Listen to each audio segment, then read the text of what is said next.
Assalamualaikum warahmatullahi wabarakatuh.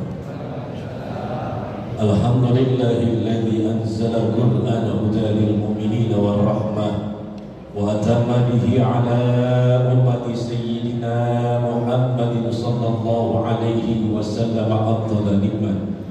Ashhadu an la ilaha illallah wa ashhadu anna Muhammadan 'abduhu wa rasuluhu la nabiyya ba'dah. Allahumma salli wa sallim wa barik ala sayyidina Muhammadin wa ala alihi wa sahbihi ajma'in, amma ba'd. Hadirin jamaah Bapak Ibu yang saya hormati, wabil khusus panitia amalia Ramadan masjid yang tercinta ini, mudah-mudahan kita semua yang hadir malam hari ini senantiasa mendapatkan rahmat dan kasih sayang Allah Subhanahu wa taala.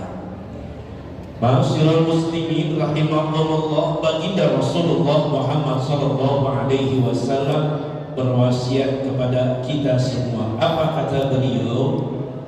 Al-husnu lil mu'minina minas sayatin. Bahwa baginda Rasulullah Muhammad sallallahu alaihi wasallam dalam sabdanya beliau mengatakan bahwa ada tiga benteng yang harus benar-benar kita cermati perkataan ungkapan dari baginda Rasulullah Muhammad sallallahu alaihi wasallam. Yang pertama kata baginda Rasul, al-masjidul hisnun. Benteng yang pertama untuk orang yang beriman kepada Allah yang disebutkan oleh baginda Rasulullah Muhammad sallallahu alaihi wasallam. Beliau membuat penguat kepada umatnya agar perjalanan hidupnya tidak diganggu oleh iblis dan setan. Perjalanan hidupnya agar lebih baik dari kehidupan sebelumnya. Maka ciri atau benteng yang pertama buat kita sebagai umat baginda Rasulullah Muhammad sallallahu alaihi wasallam, al-masjidul hisnun. Semoga kita termasuk innama ya'muru masajidallahi man amana billahi wal yawmil akhir. Termasuk orang-orang yang mau memakmurkan masjid. Ketika orang yang berada di dalam masjid, insya Allah turun kasih sayang Allah. Kita keluar dari masjid, keluar dari tempat yang mulia ini, kasih sayang Allah akan diberikan kepada kita, yang insya Allah kita akan diselamatkan dunia dan akhirat. Saudara yang berbahagia, maka tempat masjid yang kita cintai ini, yang sangat dimuliakan oleh Allah ini, salah satunya ibadah kita adalah 5 waktu yang kita kerjakan tiap hari. Maka orang yang mengerjakan sholat yang 5 waktunya yang sudah ditentukan. Pertama, orang yang mengerjakan sholat 5 waktu yang dengan baik, dengan tuntunan Al-Quran dan sunnahnya, maka insya Allah akan merubah lebih baik kehidupannya dari sebelum. Yang kedua, orang yang melaksanakan sholat dengan baik dan benar dengan sesuai tuntunan Al-Quran dan sunnah, Allah akan berikan kebahagiaan dunia dan akhirat. Maka dengan sebaik-baiknya perjalanan hamba Allah, terutama kita sebagai orang laki-laki ini, perjalanan yang terberat adalah perjalanan menuju ke masjid. Orang diberikan kemampuan, kekuatan oleh Allah Subhanahu wa taala, belum tentu sampai ke masjid. Orang yang diberikan harta yang berlimpah Allah, begitu banyak, bisa dibeli apa saja yang dia inginkan, belum tentu bisa sampai ke masjid.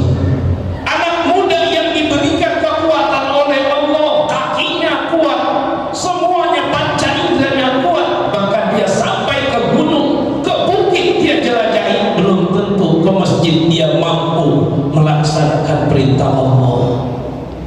Bersyukur orang yang berada di tempat ini, insya Allah kasih sayang Allah akan turun kepada kita semuanya. Dan perlu kita ketahui saudara, bahwa akhir kita pun pasti akan kembali di sini, disolatkan, diusung kita oleh saudara-saudara kita.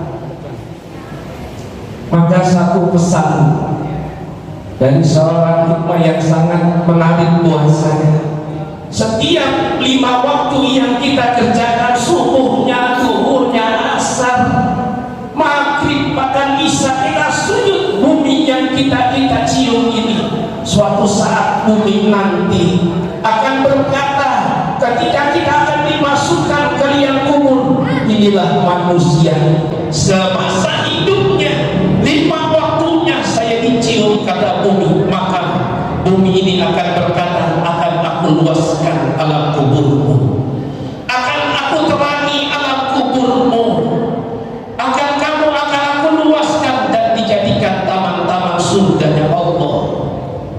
Ini janji bumi, kasih sayang kita melaksanakan 5 waktu di tempat yang tercinta ini.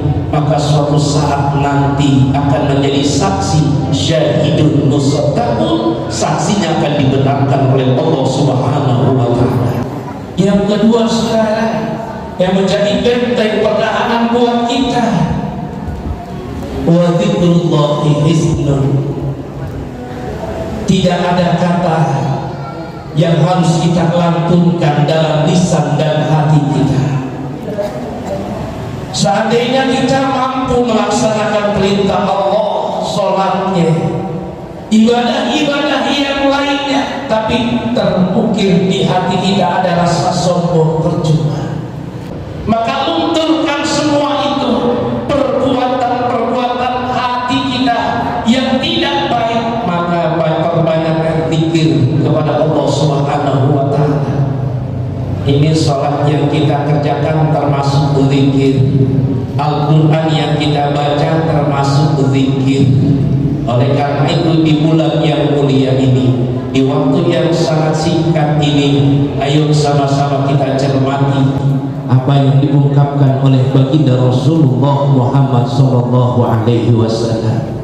Saudara, Bapak Ibu, saya cintanya ucapan subhanallah, baca sebanyak-banyaknya subhanallah. Saya demennya istighfar, baca istighfar sebisa kita. Saya mampunya baca sholawat, silakan banyak-banyak baca sholawat. Saya mampunya 1 ayat setiap hari, silakan 1 ayat baca. Kita tidak lepas bahwa kita selalu dipantau, kita selalu ada malaikat yang mengikuti kita. Semoga kita, apa yang sudah kita lakukan akan menjadi catatan amal baik kita di hadapan Allah Subhanahu wa ta'ala.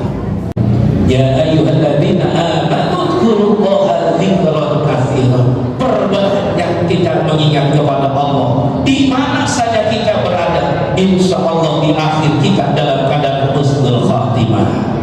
Yang terakhir kata baginda Rasul, wa qiraatul Qur'ani hisnun. Jadikan Al-Quran sebagai benteng buat kita, tempat kita bertanya dunia dan akhirat. Jadikan Al-Quran kita sebagai pemandu perjalanan hidup kita. Maka orang yang selalu membacanya, mengamalkan isinya, Faman ja'alahu amamahu qadahu ila jannah, insyaallah Al-Quran itu akan membawa kita ke dalam surganya Allah. Tapi kita tidak hiraukan Al-Quran, kita acuhkan Al-Quran. Sebaliknya saudara, Al-Quran akan menyeret kita ke dalam nerakanya Allah. Na'udzubillahi min dzalik. Oleh karena itu sesempatnya kita baca Al-Quran. Masih ada guru-guru kita yang mau mengajarkan kita baca, belajar. Karena orang yang masih belajar sampai hayat hidupnya, ketika di akhir hidupnya seluruh dosa-dosanya akan diampuni oleh Allah Subhanahu wa ta'ala, karena dia masih ada niat belajar. Kesalahannya, kehilafannya akan diampuni oleh Allah Subhanahu wa ta'ala. Tapi ada orang yang tidak pernah ada niat belajar Al-Quran, tidak pernah ada niat istiqomah untuk belajar agama. Mohon maaf saudara, di akhir kita yang kita takutkan. Oleh karena itu jangan sampai ada niat belajar, tidak ada niat untuk belajar Al-Quran, malah menjauhkan Al-Quran, menjauhkan dari buruk kita, ingat bahwa hidup kita hanya sesingkat dan singkat mungkin hidup kita. Oleh karena itu, dengan waktu yang sangat singkat ini, ada benteng yang kita harus pertahankan. Pertama adalah masjid, tempat kita ibadah kepada Allah. Terutama adalah hati kita, kita damaikan, melaksanakan perintah Allah dengan sebaik-baiknya.